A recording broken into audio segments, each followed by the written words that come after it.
Of course, the media is going where only the media can go. And they're starting to ask the question, well, wait a second, is this because of Trump? Is Trump on the list and that's why it's not getting released? They asked him that question just moments ago. I want to share with you his answer. The Attorney General briefed you on the DOJ and FBI review, the findings of that review. The Attorney General briefed you on that. What? On the DOJ and FBI on what? review. On what subject? Epstein. Okay. On Epstein, of the review of the files. Attorney General Pam Bondi. A very quick briefing. Did she tell you, what did she tell you about the review? And specifically, did she tell you at all that your name appeared in the file? No, she's given us just a very quick briefing, and in terms of the credibility of the different things that they've seen. And I would say that, these files were made up by Comey, they were made up by Obama, they were made up by the Biden, we went through years of that with the Russia hoax, with all of the different things that we had to go through. We've gone through years of it, but she's handled it very well, and it's going to be up to her. Whatever she thinks is credible, she should release. Yeah. On Texas, how many more? So that's kind of interesting, don't you think? I mean, he's sort of suggesting that there might have been some false stuff in there. He didn't say whether or not he was in there, but this is gonna cause even more questions. And I think a lot of people are now going to be saying, "Wait, was this some kind of giant psych op?" I would say this: if he was in there, wouldn't you think that the Democrats would have released that going into this election? I mean, why would they wait until now? For goodness sakes, I would think that would have come out somehow, some way, right? They would have taken that opportunity. They took every other opportunity they could. There's no reason to believe that they wouldn't have taken that opportunity, unless, of course, it's just, as I've pointed out, so damaging. And so they just want to somehow pin this on him. I would say what's interesting is that we just got moments ago news that the GOP is not going to do squat on this in terms of itself moving forward to ask for the release of these documents. This just coming to us right now, we saw that they have voted against the release of the documents. I want to show you this right now. I move the committee make an order amendment number 50 to H.R. 3633 offered by Representative Khanna, which would require the Attorney General to preserve and release any records related to Jeffrey Epstein.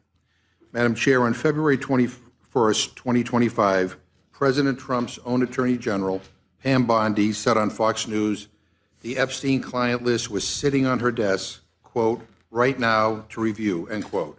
Kash Patel, Trump's FBI director, said during his confirmation hearing that he would do everything, if confirmed, to make sure the American people knew, quote, the full weight of what happened, end quote.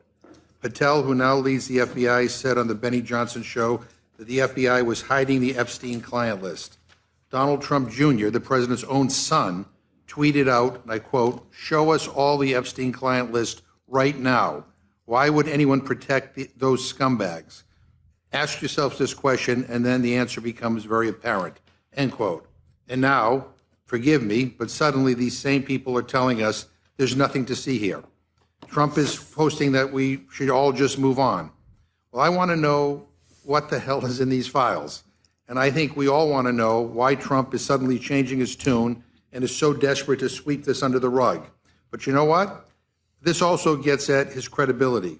This is about trust. Republicans said, trust us, vote for us, and we will release these files. And here we are. They are backtracking. They said they aren't going to cut Medicaid, and they did. They said they wouldn't add to the deficit and debt. They exploded both. They said that they okay, so now you see where this is going.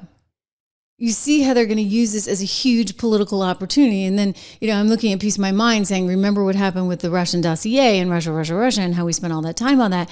Is that where we're perhaps heading with this?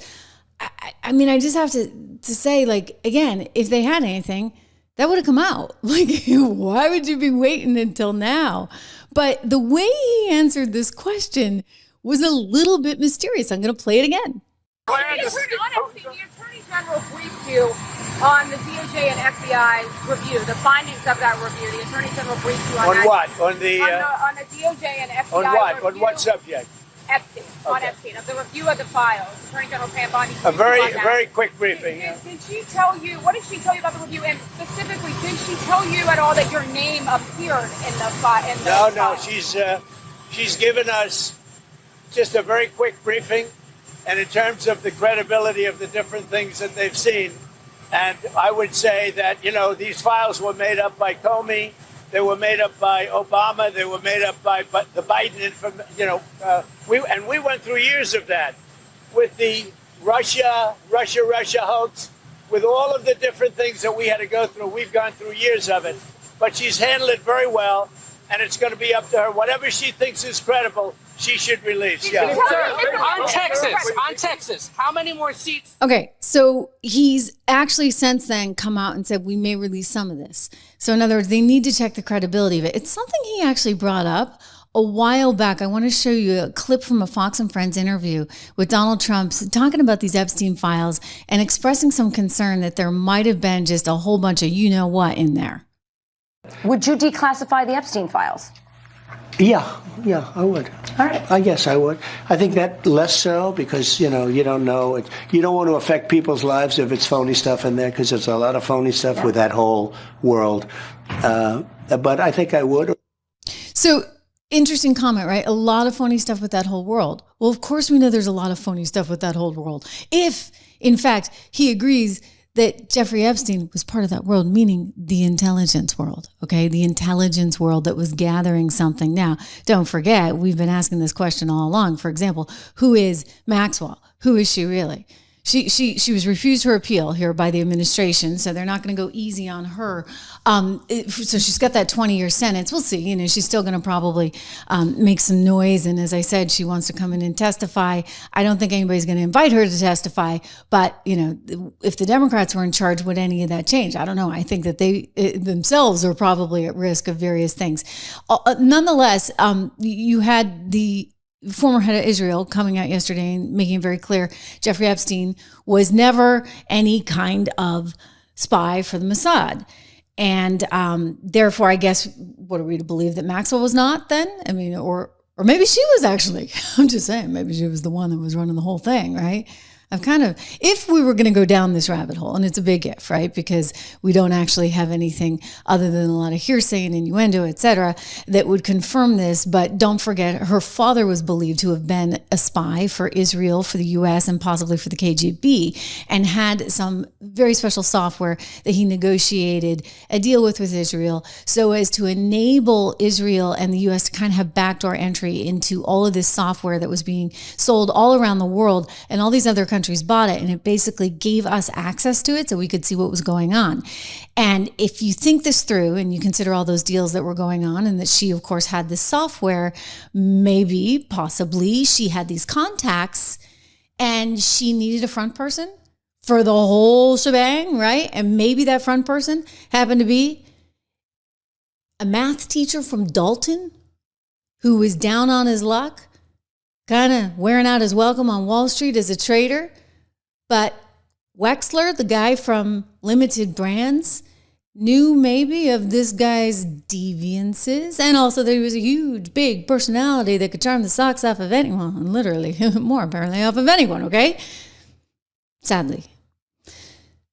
So if she knew all that, and she were the mastermind in the whole operation, then she recruits Jeffrey. He suddenly goes on to have fancy homes and fancy this and that, and gives him access to her contacts, access to her father's software. And now all of a sudden, they're running an operation that was, shall we say, a little more than what Daddy was doing. Possibly. I mean, it's a real question. And so when she goes out there and says, I'm going to talk, it's like, oh, careful. Because that didn't work out so well, now did it? For Dad or for the ex-boyfriend. If we're to believe that they're in that family business, right? So it's a little bit of a risky position for her to take at this moment in time, but perhaps she's taking it for various reasons.